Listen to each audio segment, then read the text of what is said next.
تعالوا بقى النهاردة نعمل أحلى فتة لحمة هتجربوها.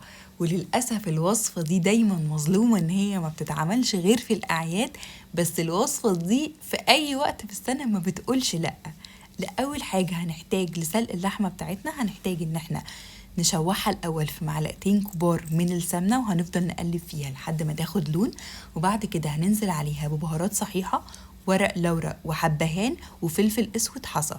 وبعد كده هننزل بالجزر والبصل بتاعنا، وننزل عليهم بالمية المغلية ونص معلقة صغيرة من السكر. وبعد كده هنروح نعمل الرز بتاعنا. ده الرز بتاعنا مغسول وناشف، نزلنا فيه في معلقة كبيرة من السمنة وادينا له تقليبة، وهنحط عليه ورق لورا. وده مكيال كوباية رز، نزلت عليه بنص كوباية من الشوربة ونص كوباية من المية.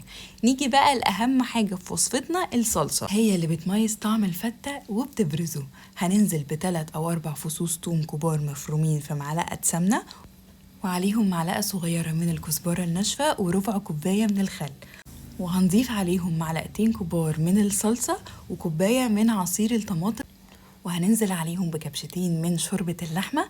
وآخر حاجة هنضيف البهارات بتاعتنا، الفلفل الأسود والملح ونص معلقة من السكر، وهنسيبهم 5 دقايق على النار. وده العيش بتاعنا بعد ما حمصناه. لو عايزين الطريقه قولولي في الكومنتس. هننزل عليه بمعلقه سمنه كبيره وكبشه من صلصه الطماطم ونص معلقه فلفل اسمر. وبعد كده بقى نيجي لتقديم الطبق التحفه ده. هنجيب قارب، او انتوا تقدموه بالطريقه اللي انتوا حابينها، حابين تحطوه في طاجن فخار، حابين تحطوه في قارب زي ما انا عملت كده. وبرضو طريقه الترتيب المكونات دي برضو حاجه من اختياركم. انا عملته زي ما انتوا شايفين، حطيت الرز والعيش على الاطراف واللحمه في النص، ونزلت بكبشتين كبار من الصلصه على الوش من فوق، ورجعت حطيت شويه عيش محمص تاني على الوش. الطريقه دي بجد هتجربوها في اي وقت، انا متاكده انها هتبهركم.